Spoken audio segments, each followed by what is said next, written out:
You all right with pelicans? Oh, I hate pelicans. Let's do it. All right. Look out, Ken. The other side is Stubby gets in here and eats quite a bit of it. Look at that lettuce. Makes you rethink your diet sometimes. Does it? No, it crosses my mind like for 2 seconds and I'm like, oh, okay, I don't care anymore. I'm fine to eat unhealthy. I'm actually joking. Am I though? But.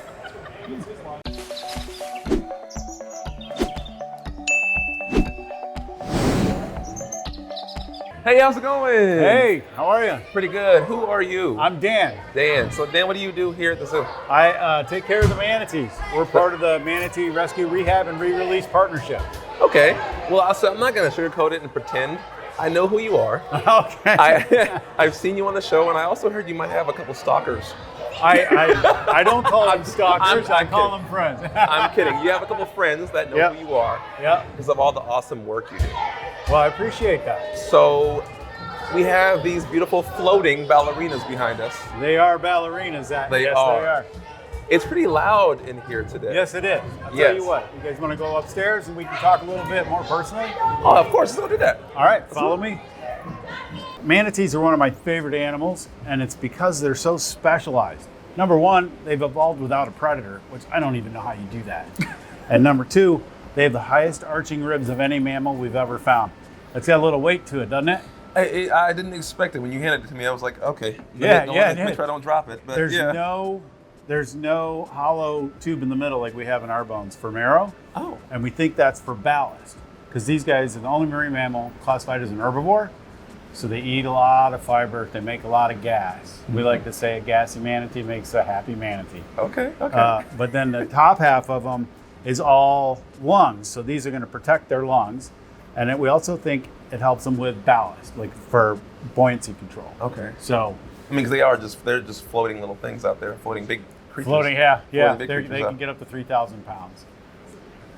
Okay. Yeah. We'll take a look at Stubby right up here. She's about 2,300 pounds. Okay. Stubby. Yeah, Stubby. Yeah. I don't even know if she likes her name, but.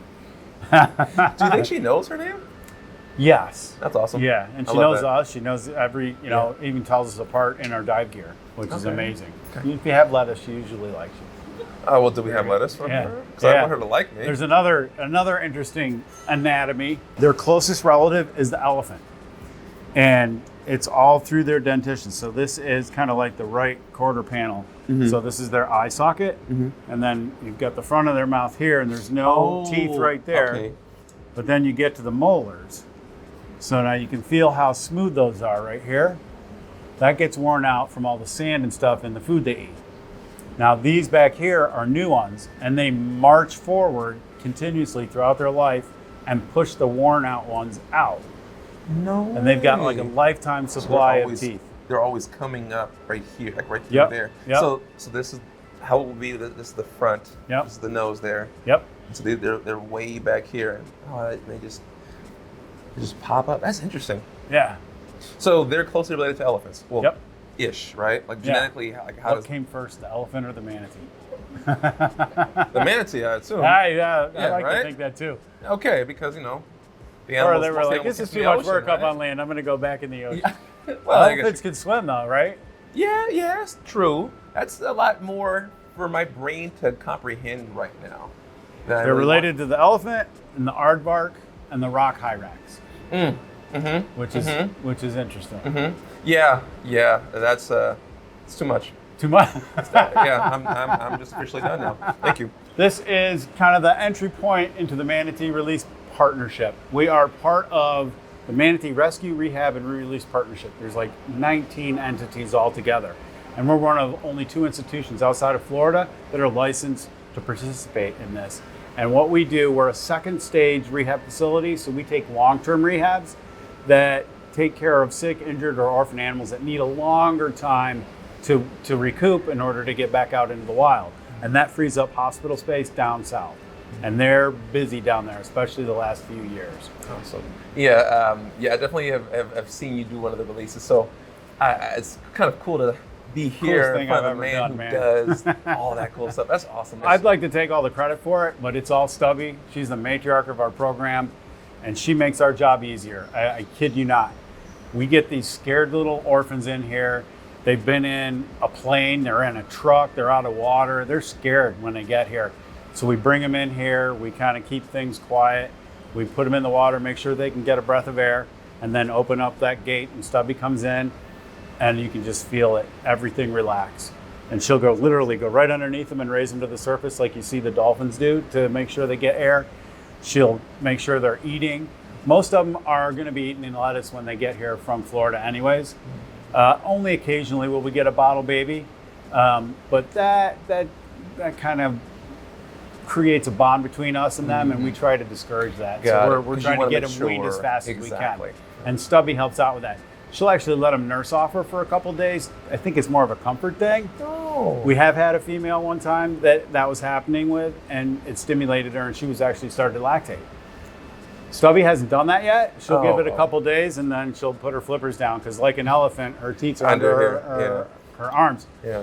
And then she shows them where the lettuce is, and they catch on pretty quick. But yeah, I got a great picture if you want to see it later about definitely these two, each on each Yeah, side. We thought they were twins actually when they were rescued, because they were alone and they were inseparable. They found each other. And they found each other, yeah. So they acted like twins so much. We had them DNA tested, and they maybe at best are second cousins. I think they just got lucky. You know, they found each other, they stuck together, they got rescued, and now they're here. Actually, really close to 600 pounds, which is our cutoff. Yeah. And then we get them back down to Florida and get them back out there. Awesome. Well, let's go meet Stubby. All right. Let's go.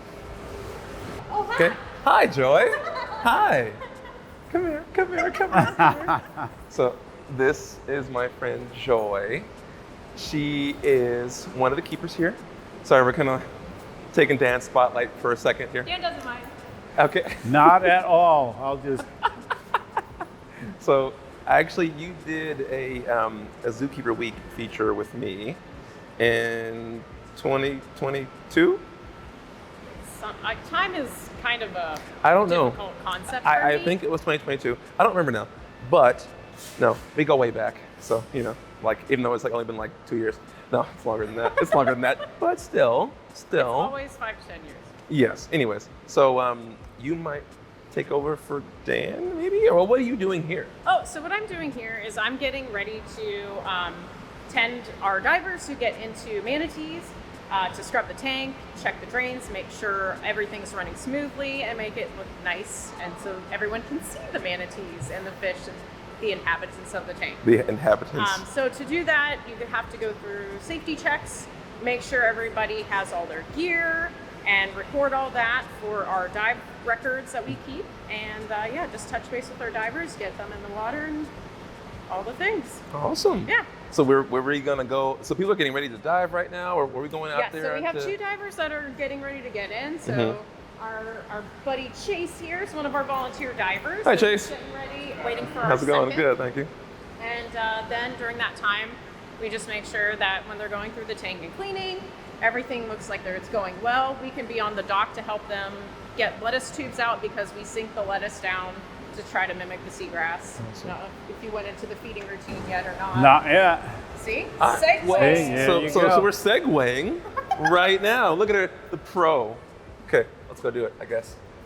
All right, since you segued me, you have to go get me some lettuce. Oh, okay. All right. Get to work.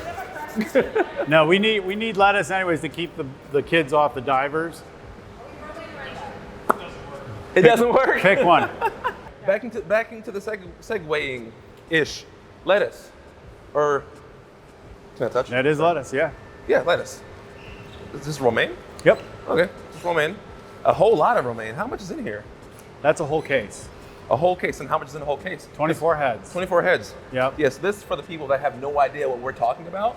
Okay, yeah. know? So this is the most nutritionally adequate greens that we can get these guys in bulk. We also do endive, which is Stubby's favorite. It's a little more bitter of a lettuce. Darker green, and the more bitter it is, the better they like it. But the money starts going through the roof, because these guys can literally eat 10 to 15% of their body weight. So Stubby weighs over 2,000 pounds, so that's over 200 pounds of lettuce a day. We're throwing in 8 cases a day right now. And like I said before, our job is to get those orphans up to 600 pounds, and then they're on the list to get back down to Florida. Oh my gosh. So we're really close. On the other side, Stubby gets in here and eats quite a bit of it. Look at that lettuce. Makes you rethink your diet sometimes. Does it? No, it crosses my mind like for 2 seconds, and I'm like, oh, okay, I don't care anymore. I'm fine to eat unhealthy. I'm actually joking. Am I though? But, so there's a second diver over here, and I feel like we're in her way. So let's move out of her way. Let's head out to the dock. How's that? Oh, that sounds great. All right.